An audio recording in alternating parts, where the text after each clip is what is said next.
Assalamu alaikum and peace be unto all of you. I'm here today. I just wanted to share with you briefly my story as to how and why I converted to Islam. So I'll just get started. So growing up, I actually was raised in a very devout Catholic household. Without fail, my parents used to bring us to church every single Sunday.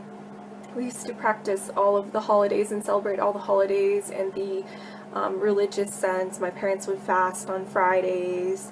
I actually went to Catholic school my entire life, so definitely very well versed in the Catholic faith. But the one thing I will say is, even just growing up, I did know a lot about the faith, but I was never really brought to think about why I was particularly doing things, or you wouldn't really think very deeply into theology particularly. And it was after the fact, when I finished high school and I started going to post-secondary education, like college, university, that was when I finally actually started thinking a little bit about my faith. Maybe it was the rebellious sense in all of us when we finally become somewhat independent and we want to be our own person, but definitely it was a little bit more than that. I remember, just going to school after the fact, and it was the first time in my life I was actually intermingling with people that were not of the same faith group with me, just because, going to a Catholic school, all my friends were Catholic. I was a good girl. I never really went out a ton, so I can't say that I really had a lot of friends outside of my faith group.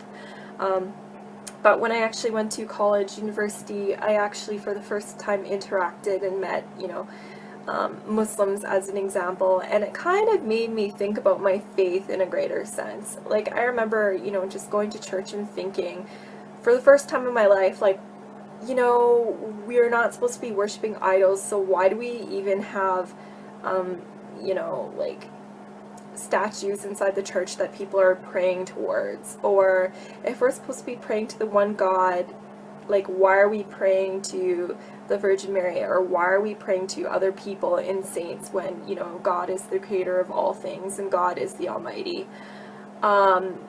In that sense, like, it just kind of raised a lot of questions, or I started thinking simply about Trinitarian issues, and the fact that if Jesus was praying, who is he praying to if he is God?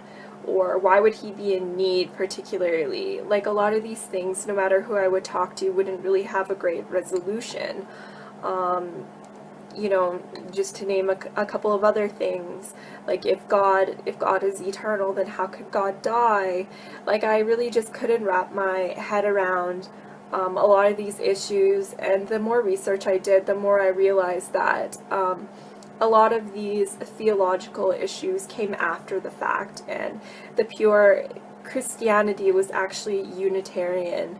But it was the later kind of additions that changed the faith to make it what we know it as today, particularly, meaning kind of more of a Pauline Christianity. But I won't get into that. So generally, at that point, that was kind of when I was questioning a little bit more. But I really didn't have much of a solution. I just had questions.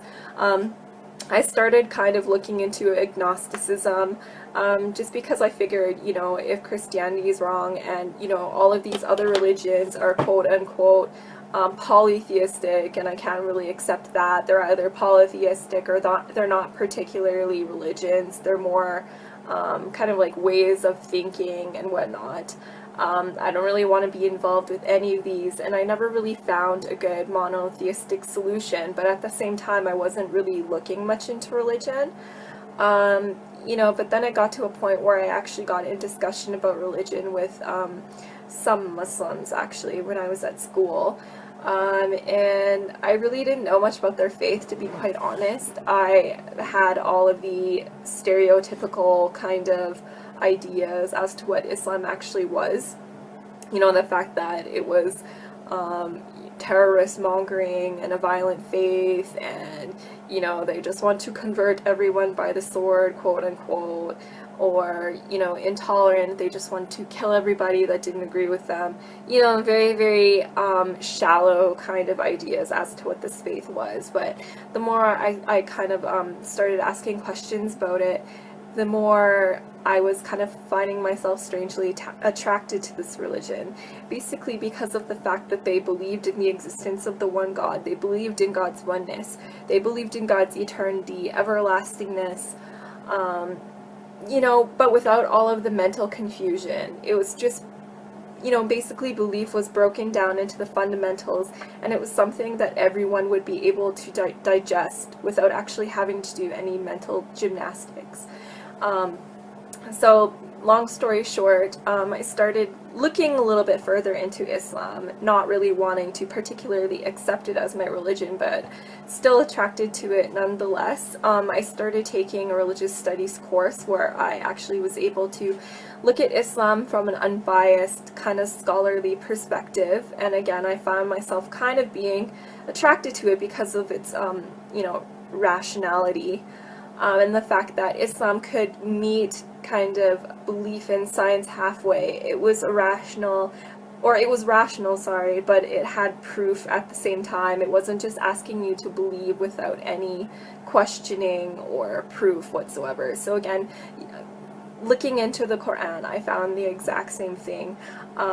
You know, Allah would command His servants to question or think about things or ponder about things, and that was something that I definitely wasn't used to previously with the Bible, and something that was very attractive for me. Actually pondering and meditating about my religion, you know, it kind of gave me some kind of peace in my heart that I was really, again, becoming very attracted to, but again, I wouldn't accept Islam as my religion until I was entirely sure about it. You know, so again, reading more into the Quran, I was finally also able to put Judaism and Christianity into perspective, particularly looking into the role of prophets. Jesus is seen in Islam as a prophet and not being divine. And again, if you look at the Bible from a Quranic perspective, you'll see again all of these proofs in the Bible. The fact that Jesus, peace be upon him, attests to the oneness of God, and never anywhere in the Bible does he ever claim divinity, simply. You know, so reading into the Quran, it was slowly kind of answering questions for me. You know, when I would bring up all of these horrible arguments that I would see online and whatnot, to people of faith that were actually well versed in their religion, you know, I would always find some kind of resolution. Whenever I had a question about Islam, I always thought that it would kind of be a breaking point, and this would be the reason why I can't particularly believe in this faith, but it always ended up being to the contrary. And you know, along my journey, I was probably looking into Islam for maybe about, I would say, 2 years or so, and it was continuously the same thing, where it was just, it was working for my benefit and not on the contrary. And basically, whenever I would see all of these negative comments online or get all these negative comments from people, or even myself argue with people, it would just bring me to gather more knowledge about the religion, and actually got me to a point where I was very comfortable accepting Islam for what it was, but I still didn't make that final step of affirming my faith. And then I found it was actually just one very last driving point that brought me to accepting Islam. When I was actually very close to accepting Islam, I was doing an internship in Edmonton, where I was in school at the time, and this was coming to an end, and I was on my way back to Calgary, where I would actually be living with my older sister for the first time in many years, because she had actually been in Edmonton for university and I was in Calgary. It was just a big jumble. But anyways, so that was the very first time I would be living with her in years. And I just remember one morning, I remember this very vividly, and it was actually the middle of Ramadan. I wasn't practicing or anything yet at that point. I'm still looking into Islam, but I heard like some crazy rustling noises and business going on in the kitchen, and I was like, what is this? What is going on? And it was really early in the morning, and then I found my sister in there eating a bowl of cereal, and like she had all this food around her. And I kind of questioned her as to what she was doing, and I realized at that point that she was trying to attempt to fast.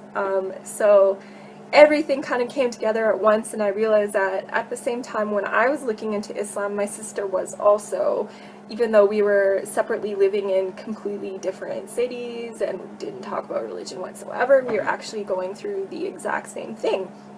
So that kind of brought me to a point where I was feeling a little bit more comfortable in my decision, you know, to potentially accept Islam. And my sister and I, we ended up actually going to a lot of religious lectures and lessons together, and kind of furthering our knowledge together and searching together. And we got to a point a few months later where we actually ended up attesting and affirming our faith in Islam together and saying our Shahada, Alhamdulillah. And since then it's been about 4 years. So I've since then, you know, my life has changed dramatically for the better. Finally, as a person, I feel so whole. You know, before Islam, I would go to bed at night and I would honestly not be able to sleep because I felt like I was purposeless, and I felt like, you know, extreme fear of, you know, what was going to happen to me. You know, am I just like this lump of flesh and I'm just gonna die and rot in the ground? Like, I just really felt unfulfilled, and I felt like there was no purpose for me. But in my life now, I can say that every single moment of every day, I feel like I'm accounting for it, and I actually have a purpose, and our purpose is to worship the Creator and devote our life to the Creator in the way that He has outlined in the Quran. Very, very simply speaking. But anyways, so that's my story. I'm gonna keep it short and leave it at that, but inshallah, I hope any of you out there perhaps benefited from this story, and I hope to be of service to anybody, you know, with any questions about Islam whatsoever. I would love to kind of dispel any myths and use my knowledge that I've gained over the past couple of years to, you know, maybe inspire you guys in some way, or at least provide you with some knowledge, or answer any of the questions that you've been burning to have answers to. But for now, assalamu alaikum.